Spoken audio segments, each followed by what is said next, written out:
avez des chefs de Nukuhiva. Vous voyez, juin 42 ici, Nukuhiva. Là-bas aussi, avec une femme de chef, avec... On ne sait trop comment dire, tant Jacques Pello est un homme à l'univers si éclectique. Prof d'anglais à la retraite, un peu linguiste, souvent historien, et toujours généreux dans le partage des connaissances, sa bibliothèque est un monde. Les marquises sont sa part d'utopie. Sous son expertise, des textes d'auteurs anglophones du 19e siècle parlent de l'archipel. Ils ont donc désormais une vie en français. J'ai découvert vraiment la vie authentique décrite par le premier missionnaire qui est venu aux îles Marquises, le pasteur William Pascoe Crook, en 1797, 98, 99.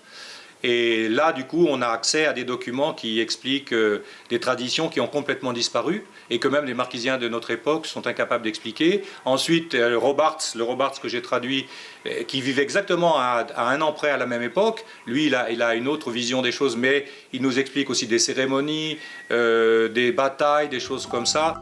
Il a voulu combattre aussi.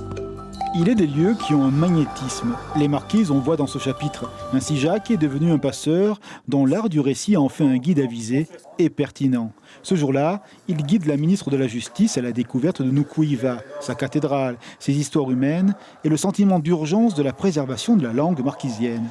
Sa parole est un SOS et sa fierté est de rencontrer d'anciens élèves qui parlent encore la langue de leurs aïeux, des passeurs de témoins dans le présent.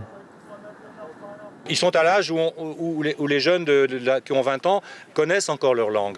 Ma crainte, c'est sur les gamins, ceux qui ont 10 ans, dont les parents sont trentenaires et qui préfèrent utiliser le français pour communiquer avec leurs enfants. Quand on parle avec des petits de 10 ans, ils ne répondent pas en marquisien.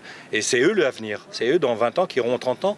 Et donc si eux ne maîtrisent pas la langue, comment la langue va-t-elle survivre alors qu'elle a survécu à des tragédies innommables, quoi, hein, parce qu'elle était parlée dans les familles. L'enseignant à la retraite a créé un site internet dédié à la connaissance de la langue marquisienne. D'une architecture souple, ce web est alimenté régulièrement pour lui donner un corpus intéressant et une vie permanente. Car Jacques, originaire de l'ouest de la France, a décidé de vivre ici, à sa place, sans grandiloquence, en toute humilité, ce nom donné aussi au peuple dont l'âme est pudeur. Pasteur Crook, en 1798, il écrit que ce qui le touche, c'est la grande réserve des Marquisiens. C'est cette même réserve des Iliens en général, mais pas du tout la même à Tahiti, qui fait que Monseigneur Hervé Leclache, en 1971, quand il est arrivé ici, c'est ça aussi qui l'a touché, cette grande réserve. C'est-à-dire qu'on est tout le temps sur son compte à soi. On fait attention tout le temps à ce qu'on dit, donc ça a des avantages et des inconvénients. Tout le monde se connaît ici, on ne peut pas faire n'importe quoi. Donc les gens sont toujours très réservés, il n'y a pas d'exubérance. L'inlassable travail de Jacques Pello a été reconnu par la République. Cet homme au cœur généreux continue sans fatigue sa marche pour donner à aimer sa terre d'adoption, ses marquises adoptées à jamais.